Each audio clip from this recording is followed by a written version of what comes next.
Hello friends, hope all of you are doing well. In today's session, we are going to continue our journey of MEG 5 literary criticism and theory, and this is going to be the last video of block 4 new criticism. And in today's session, we are going to discuss a very important topic, that is an essay by Cleanth Brooke, that is irony as a principle of structure. So before we get started, a humble request to all my viewers that do consider to check out the links given in the description, where you will find the notes and analysis of today's lecture, as well as some beautiful videos narrated in my voice, which will definitely love. Now, without any further delay, let's get started. Now, before we dive into this particular essay by Cleanth Brooke, that is irony as a principle of structure, let us first of all understand what is irony in literary criticism and theory. Now, basically, irony is a rhetorical device that involves a contradiction between what is said or done and what is meant or intended. In literary criticism and theory, irony can be a powerful tool for analyzing and interpreting texts.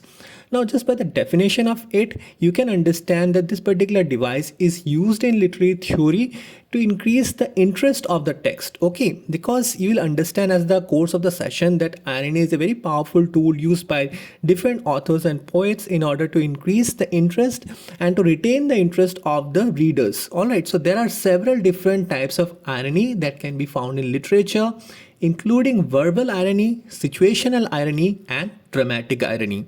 Now, verbal irony occurs when a character says one thing but means the opposite. Now, you might find it in different dramas and novels where a particular character is trying to say something, imply something, but he exactly means the opposite. Now, situational irony occurs when a situation turns out differently than expected. Okay, now a particular situation is intended to be happening in a particular fashion, but it ends up happening in a different way. That is your situational irony. Now, the most important of all these three, in my opinion, is dramatic irony, because it occurs when the audience knows something that the characters in the story do not. Now, this happens in most of the cases, I'll say, because as the course of the particular novel or a drama or a particular story progresses, the reader gets involved and he is aware of various facts which many of the characters are unaware of it. So this implies the dramatic irony here. Now let us understand why irony is used in literature. Irony can be used in literature for a variety of purposes. It can be used to create humor, to critique societal norms or values, or to highlight the difference between appearance and reality. In literary criticism and theory, the use of irony in a text can be analyzed to gain insight into the author's intentions, themes of the work, and the social or historical context in which it was written.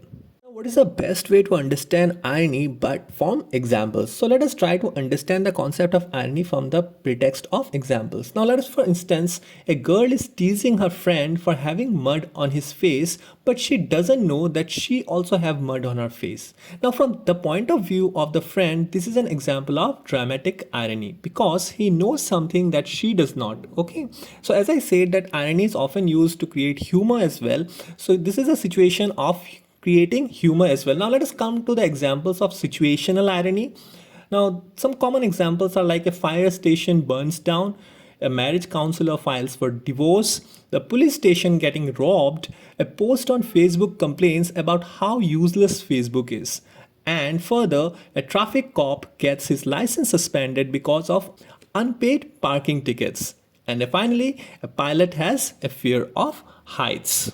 The first irony in this regard is verbal irony. So let us understand this with the examples as well. Suppose a person says, "Perfect, this day could not get any better." Now this is a particular verbal irony which would be used when things keep going consistently wrong during the course of one day. Or for instance, "Oh well, that is just brilliant," is a form of verbal irony that might be used when something bad happens. Or further, "Goodness me, it's cold outside." You might hear this being used as verbal irony when the weather outside is particularly warm. Now, having understood what is irony and what are the different types of irony, which includes verbal irony, situational irony, and dramatic irony, let us now jump to the concept of irony and the idea expressed by Cleanth Brooke in his essay Irony as a principle of structure. Now, Cleanth Brooke was a prominent literary critic who argued in his essay, Irony as a Principle of Structure, that irony is a crucial element in literary works, particularly in poetry. He contends that irony shapes the structure of a literary work, including its themes, characters, and plot.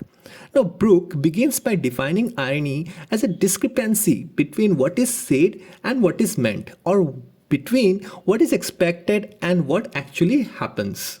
He argues that irony is not just a literary technique but a fundamental principle of literary structure. Now, with this, what we understand is that Cleanth Brooke was quite convinced with the idea that irony is a fundamental aspect or a fundamental property that has to be used in literature, especially in poetry, and it is just not a technique but rather a fundamental principle that needs to be used frequently. Okay, in other words, the use of irony is not incidental or accidental but is a deliberate and integral part of the author's art.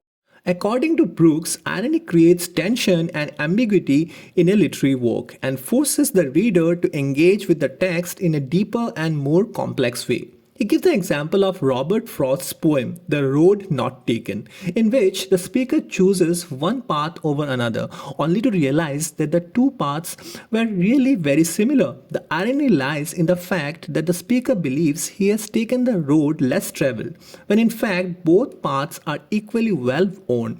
Now, this particular poem, everybody has grown up reading it, that is Robert Frost's The Road Not Taken. Now, he engages in his essay by giving this example of this particular poem, The Road Not Taken.